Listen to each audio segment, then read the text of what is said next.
সম্পূর্ণ ঢাকা দখল করে নিল আওয়ামী লীগ ছাত্রলীগ। কিয়ামত শুরু হলো ঢাকায়। জয় বাংলা স্লোগান দিয়ে পুলিশের সাথে সংঘর্ষ। কুকুলের মতো পেটাচ্ছে পুলিশ সদস্যদের। কঠিনভাবে খেপে উঠেছে আওয়ামী লীগ ছাত্রলীগ।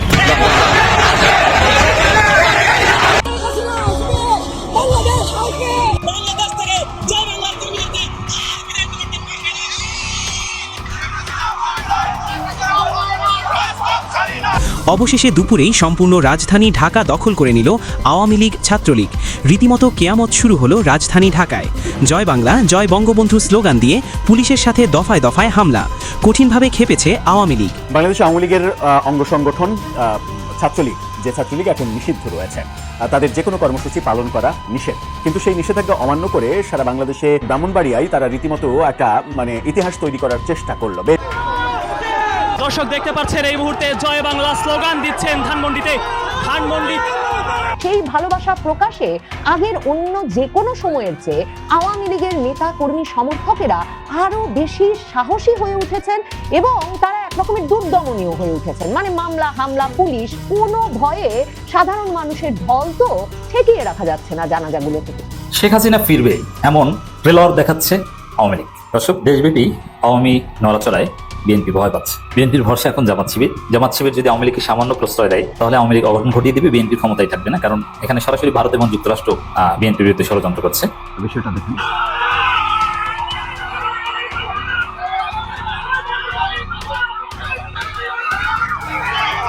দেখলাম না, এটা কি কোনো জানাজার বিষয় হতে পারে? আসসালামু আলাইকুম ওয়া রাহমাতুল্লাহ। বিডি নিউজ বক্সের নতুন একটি নিউজে আপনাদেরকে স্বাগতম।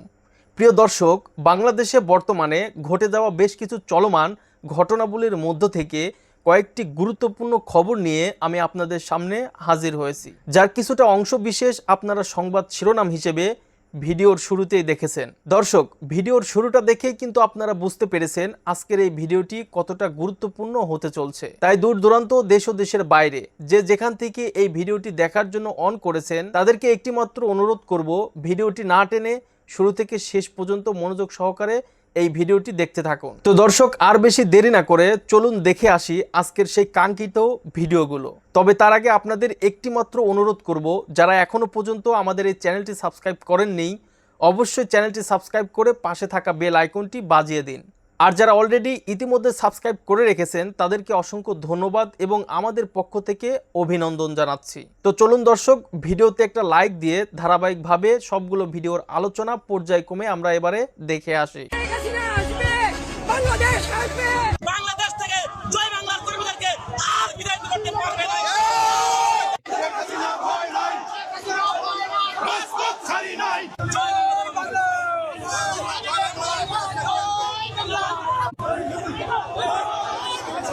কিন্তু তোফায়েল আহমেদ তো প্রথম আওয়ামী লীগ নেতা নন যার জানা যায় এমন জয় বাংলা স্লোগান উঠছে এবং এমন ভাবে পুলিশ গ্রেফতারও করছে। তার মানে আওয়ামী লীগের নেতা কর্মী সমর্থকেরা বা তাদের এই ধরনের যে প্রথিতযশা প্রবীণ প্রতাপশালী প্রভাবশালী নেতৃবৃন্দ, তাদের জানা যায় জড়ো হয়ে মানুষ জয় বাংলা স্লোগান দিয়ে তাদের ভক্তি জানাতে একটুও ভয় পাচ্ছে না।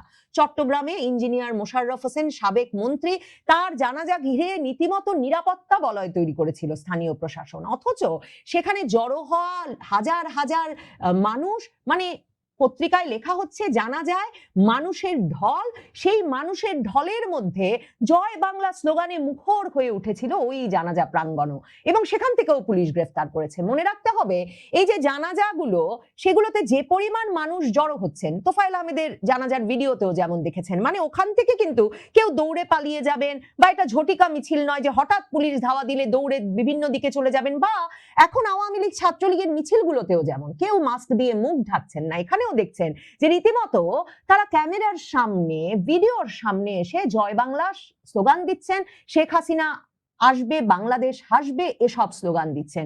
ইঞ্জিনিয়ার মোশাররফের জানাজাতেই শুধু এই ঘটনা ঘটেনি। এই কদিন আগে 30 তারিখ শনিবার ঠাকুরগাঁয়ে দবিরুল ইসলাম 7 বারের নির্বাচিত সংসদ সদস্য, তার মৃত্যুর পরেও মানুষের ঢল নামে তার পুত্র মাঝারুল ইসলাম সুজন, তিনি এখনো কারাবন্দী, তাকে প্যারোলে মুক্তি দিয়ে নিয়ে আসা হয় এবং তিনি যখন জানাজায় দাঁড়িয়ে তার বাবার মরদেহের পাশে দাঁড়িয়ে ধর্মীয় বিধান অনুসারে মাফ চাইতে দাঁড়ান তার বাবার জন্য এবং কেউ কোনো দেনা থাকলে সেটা শোধ করে দেওয়ার কথা বলতে দাঁড়ান, তখন নেতা কর্মী উপস্থিত স্বজনদের মধ্যে এক আবেগ ঘন পরিবেশ তৈরি হয়। তার মানে 2024-এর 5ই আগস্টের পর থেকে যে সারা বাংলাদেশে দফায় দফায় আওয়ামী লীগের নেতা কর্মী সমর্থকদের বাড়ি ঘর আগুন দেওয়া হয়েছে, ভাঙচুর করা হয়েছে এবং বলা হয়েছে যে সাধারণ মানুষের ঘৃণা থেকে এসব ঘটনা ঘটেছে, তার মানে সাধারণ মানুষের ঘৃণা তো নাই, সাধারণ মানুষ তো আওয়ামী লীগের নেতাদেরকে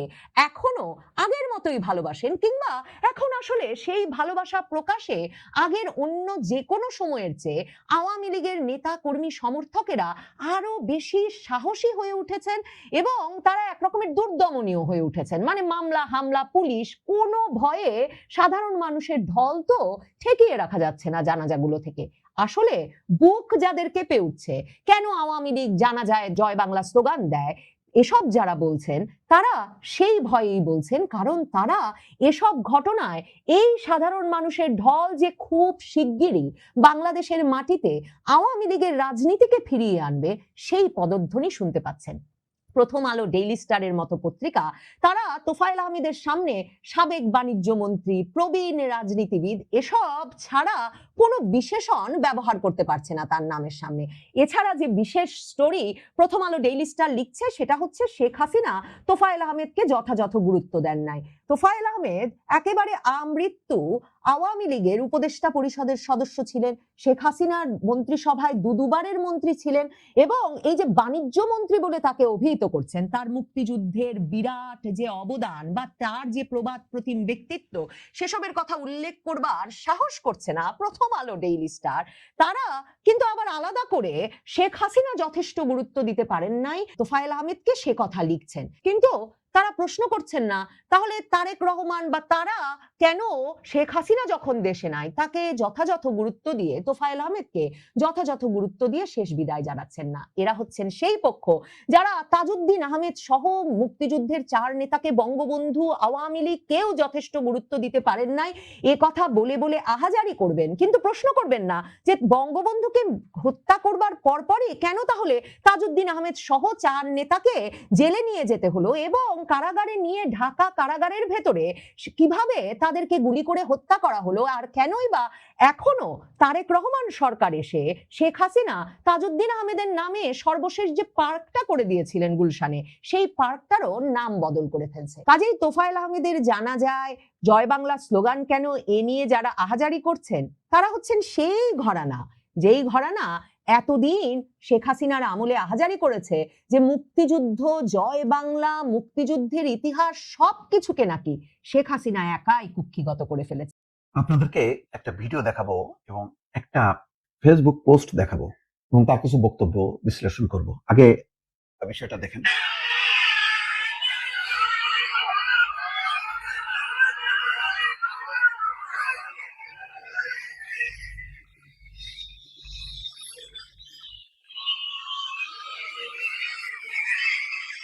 আর দেখলাম না, এটা কি কোনো জানাজার বিষয় হতে পারে?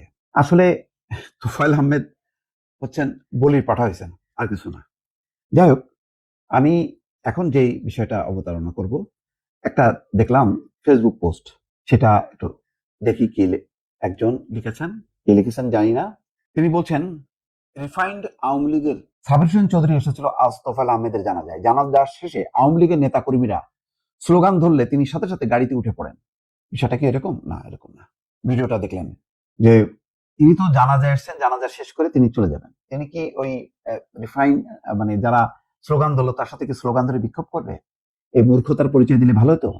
তারপর দেখেন তিনি সাথে সাথে গাড়িতে উঠে পড়ে। লোকজনের ভিড় ঠেলে যারা উনাকে গাড়িতে উঠিয়ে দিল তাদের মাঝেও অনেকে গ্রেপ্তার হয়েছেন। সব মিলিয়ে গ্রেপ্তার সংখ্যাটা 50 ছাড়িয়েছে।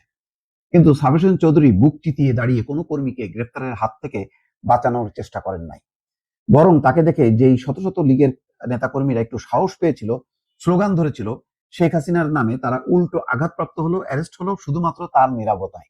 মানে সে দোষী, সাবির হোসেন চৌধুরী মেরার দোষ করছে।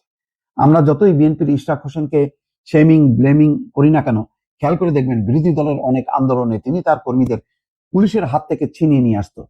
কর্মীদের প্রতি তার যেই টান, কর্মীদের প্রতি তার যেই দায়িত্ববোধ ছিল, এটাকে সাবের হোসেন চৌধুরীর কাছ থেকে পেলাম আমরা। আচ্ছা দেখেন ওই সময় আন্দোলন ঘটনাটা কি, একটা বিক্ষোভ কর্মসূচি, সেই সময়ের পরিবেশ, আর এখনকার যে রাজনৈতিক পরিস্থিতি, তোফায়েল আহমেদের জানাজা, এটা কি কোনো বিক্ষোভ কর্মসূচির অংশ হতে পারে? এখানে কিছু মূর্খ আওয়ামী লীগ কর্মীদের হলো এটার পরিণতি হয়েছে। এখন যে রাজনৈতিক পরিস্থিতি, এই পরিস্থিতিকে মোকাবেলা করার জন্য আপনাকে যথেষ্ট কৌশলী হতে হবে, আপনাকে আত্মশুদ্ধ হতে হবে। আগে আপনার দলটাকে পুনর্গঠন করতে হবে। দলের এখন শেখ হাসিনা যে যাকে গণহত্যা মামলার অভিযুক্ত, তিনি কি ফাঁসির দণ্ডপ্রাপ্ত একজন আসামি, আপনি ওই জায়গাটাকে ঠিক করছেন? মানে নতুন রাজনীতির যে ব্যবস্থাপনা বা বন্দোবস্ত বলি, বা নতুন সরকারের কাছে আওয়ামী লীগ যে একটা গণতান্ত্রিক দল হিসেবে সামনে আসবে, তার কোনো চিত্র উদাহরণ সরকার দূরের কথা, সাধারণ মানুষ কি পেয়েছে যে এই আওয়ামী লীগ পরিশুদ্ধ হয়েছে? শেখ হাসিনা ফিরবে এমন ট্রেলার দেখাচ্ছে আওয়ামী লীগ। দর্শক, দেশব্যাপী আওয়ামী নড়াচড়ায় বিএনপি ভয় পাচ্ছে। এসট্রো বিএনপির ভরসা এখন জামাত শিবির। কারণ জামাত শিবির যদি আওয়ামী লীগকে সামান্য প্রশ্রয় দেয়, তাহলে আওয়ামী লীগ অঘটন ঘটিয়ে দিবে, বিএনপি ক্ষমতায় থাকবে না। কারণ এখানে সরাসরি ভারত এবং যুক্তরাষ্ট্র আওয়ামী লীগকে এখানে হেল্প করছে এবং বিএনপির বিরুদ্ধে ষড়যন্ত্র করছে। এই জন্য বিএনপিকে বাঁচানোর একমাত্র শক্তি এখন জামাত শিবির। এটা বিএনপি উপলব্ধি করছে, কিন্তু উপলব্ধি করে আবার এস আলমের খপ্পরে পড়েছে। ইসলামী ব্যাংক নিয়ে বিএনপি সরকার যে ঘটনা ঘটাচ্ছে, বা এস আলম সরকার যে ঘটনা ঘটাচ্ছে, তাতে তো জামাত শিবিরের সাথে সম্পর্কের রেড লাইন ক্রস করছে। আর রেড লাইন ক্রস করলে জামাত শিবির কি বিএনপিকে ওইভাবে বাঁচাতে চাইবে না? যদিও আওয়ামী লীগকে ওয়েলকাম জামাত কিছুতেই করবে না, কারণ ওটা জামাতেরও বাঁচা মারার প্রশ্ন। বাট জামাতের সামনে অপশন একাধিক। যেমন এখানে বিএনপিকে হটিয়ে ভারত বিএনপিকে হটাতে চায়। বিএনপিকে হটিয়ে কি আওয়ামী লীগ কি ক্ষমতা দিতে চায়? না, আওয়ামী লীগ বাদে আরো অনেক শক্তি আছে, নানান গোষ্ঠীকে ক্ষমতা আনা যায় বা অস্থিতিশীল পরিস্থিতি তৈরি করে। এমনকি আবার যদি ইউনুসকে আনা যায়, যুক্তরাষ্ট্র তাতেও কমফোর্ট ফিল করবে, কারণ ইউনুসের মাধ্যমে যুক্তরাষ্ট্র অনেক স্বার্থ হাসিল করতে পারবে, আরো নানান গোষ্ঠীকে বসাতে পারে। আওয়ামী লীগ আসতে হবে এটা না, কিন্তু আওয়ামী লীগ আসবে, আওয়ামী লীগ এই শেখ হাসিনা মাথা উঁচু করে ফিরবে, শেখ হাসিনা পদত্যাগপত্র নাই, আপিল বিভাগের রেফারেন্স ভুয়া, এইসব বিষয়গুলোর সামনে এনে অ্যাটলিস্ট বিএনপিকে 12টা বাজিয়ে দেওয়া যায়। কিন্তু আওয়ামী লীগ কেন এত সোজা না? কেন আওয়ামী লীগ আসলে ডলা খাবে, গণদলাই খাবে, আর আওয়ামী লীগ নাই। কিছু লোক, অল্প কিছু লোক, একদম আটটা আওয়ামী পদধারী ছাড়া সাধারণ জনগণের কোনো সিম্পেথি আওয়ামী লীগের উপর নেই। এই জন্য আওয়ামী লীগের পেতে পারবে না। আওয়ামী মিডিয়াগুলো ধীরে ধীরে তাদের পারপাস সার্ভ করছে, বিএনপির হাত ছেড়ে দেওয়ার উপক্রম। যারা বিএনপি সেজে টিকেছিল, ভারতপন্থী যারা বিএনপি সেজে টিকেছিল, তারা সবাই ধীরে ধীরে আওয়ামী লীগকে এখন প্যাট্রোনাইজ করছে এবং নতুন নতুন ইনভেস্টও তারা করছে। যেহেতু পাচার করা অসংখ্য কোটি টাকা আওয়ামী লীগের আছে, সেই টাকা দিয়ে তারা মিডিয়া ইনভেস্ট করছে, নানান কিছু করছে এবং টাকা পয়সা দিয়ে তাদের মিছিল ধীরে ধীরে বড় করাচ্ছে। একটা সময় ছিল যে 5-6 লোক ছাড়া তারা মিছিল করতে পারে না, কিন্তু এখন কোথাও কোথাও 100+ লোক নিয়ে ছাত্রলীগ আওয়ামী লীগ মিছিল করে। 100+ লোক নিয়ে মিছিল করা, এটা অনেক কিছু। আমি একটু তুলনা করে দেখেন, জামাত শিবির গত 17 বছর মাথা উঁচু করেই রাজনীতি করেছে, আওয়ামী লীগের সকল নিষেধাজ্ঞা উপেক্ষা করে, গুলি খাওয়ার ঝুঁকি নিয়ে, বরং গুলি খেয়ে শহীদ হয়ে তারা রাজপথে ছিল। কিন্তু বিএনপি পালাতক ছিল। বিএনপি ঢাকা বিশ্ববিদ্যালয় শাখা 6 জন নিয়ে মিছিল করত, বিভিন্ন এলাকায় হরতালের সমর্থনে বিএনপির কোনো অস্তিত্বই থাকতো না। কিন্তু জামাত শিবির ঠিকই ঝটিকা মিছিল করতো। জামাত শিবির ঝটিকা গোপনে মিছিল করতে পারতো, কিন্তু বিএনপি এই ঝটিকা গোপনে অভ্যস্ত ছিল না, যার ফলে 4-5 জন নিয়ে ঝটিকা মিছিল করতে হতো। আর জামাত শিবিরের মিছিল দেখেছি আমি, নিউজ কভার করতে বিভিন্ন ভাবে দেখেছি 2013 সালে বিভিন্ন সময়। এক একটা ঝটিকা মিছিলে 150, 200, 300 লোক হতো। কারণ কেউ অনেক আগে মিছিল শুরু হওয়ার আধা ঘন্টা আগে কেউ পাশে শপিং কমপ্লেক্সের ভিতরে ঢুকে দেখতো, কেউ চা খেত এবং কেউ বিড়িও খেত, যে বিড়ি দেখলে যাতে পুলিশ মনে না করে যে জামাত শিবির। কারণ জামাত শিবির বিড়ি খায় না, এটা সবাই জানে। এই জন্য বিড়ি খাওয়া মানে এ জামাত শিবির না। ঢাকা বিশ্ববিদ্যালয় শিবিরের ছেলেরা ক্যাম্পাসের বিভিন্ন জায়গায় প্রোগ্রাম করতো, মাঠে ঘাটে, হলের ছাদে, এবং যাতে ছাত্রলীগ সন্দেহ না করতো, এই কারণে আশেপাশে কেউ বিড়ি খেত না, বিড়ি ধরিয়ে জাস্ট রেখে দিত। বিড়ির ধোয়া দেখলে অ্যাটলিস্ট শিবির সন্দেহ করে সেখানে কেউ আগাতো না, কারণ ওখানে বিড়ি খাওয়া হয় মানে ওখানে শিবির না। বুঝতে পারছেন? এরকম ভাবে নানান ভাবে জামাত শিবির মাঠে ছিল, কিন্তু ছাত্রদল এরা মাঠে থাকতে পারেনি। এরা 2-4 জন লোক নিয়ে মাঠে থাকতো, 6-7 জন নিয়ে এক একটা শাখা মিছিল করতো। কিন্তু বিএনপি কিন্তু নিষিদ্ধ ছিল না, কিন্তু নিষিদ্ধ ছাত্রলীগ 100 জন লোক নিয়ে বিক্ষোভ মিছিল করে। তাহলে আপনি চিন্তা করেন যে আওয়ামী লীগের চাইতে, মানে বিএনপির চাইতে আওয়ামী লীগ কতটা শক্তিশালী। নিষিদ্ধ ছিল না, জাস্ট নির্যাতিত ছিল, তাতেই 6 জন লোক নিয়ে মিছিল করতে হতো, আর ওই জায়গায় ছাত্রলীগ এখন 100 জন লোক নিয়ে মিছিল করে। It's alarming for BNP, not for Jamaat. কারণ জামাত অতীতেও নিষিদ্ধ সময় তারা 1000 লোক নিয়ে মিছিল করেছে, নিষিদ্ধ অবস্থায় তারা 1000 লোক নিয়ে মিছিল করেছে। দিস ইজ জামাত এন্ড শিবির। বাংলাদেশ আওয়ামী লীগের অঙ্গ সংগঠন ছাত্রলীগ, যে ছাত্রলীগ এখন নিষিদ্ধ রয়েছে, তাদের যে কোনো কর্মসূচি পালন করা নিষেধ। কিন্তু সেই নিষেধাজ্ঞা অমান্য করে সারা বাংলাদেশে মাঝে মাঝেই বিভিন্ন জায়গায় ঝটিকা মিছিল সহ বিভিন্ন কর্মসূচি পালন করতে দেখা যায়। এর আগে কিছুদিন আগে ব্রাহ্মণবাড়িয়ায় তারা রীতিমতো একটা মানে ইতিহাস তৈরি করার চেষ্টা করলো, বেশ সাজুগুজু করে তারা মিছিল করলো, শোডাউন করলো, সমাবেশ করলো, সেটা নিয়ে ব্যাপক উত্তেজনা তৈরি হয়েছিল, ব্যাপক শোরগোল তৈরি হয়েছিল। এরপরে আমরা দেখলাম যে চট্টগ্রামে সাবেক মন্ত্রী ইঞ্জিনিয়ার মোশাররফ হোসেনের মৃত্যুর পরে জানাজাতে মানে একটা বড় ঘটনা ঘটলো, লক্ষাধিক মানুষের সমাবেশ আমরা দেখলাম, সেখানে মিছিল দেখলাম আওয়ামী লীগের লোকজনের। এরপরে আবারও চট্টগ্রাম, এবার চট্টগ্রামের ছাত্রলীগ একটা কলেজ ছাত্রলীগ এত বড় একটা মিছিল করেছে। এই এত বড় মিছিল সম্ভবত আওয়ামী লীগের মানে পতনের পরে 2024-এর পতনের পরে এটা বোধহয় দেখা যায়নি।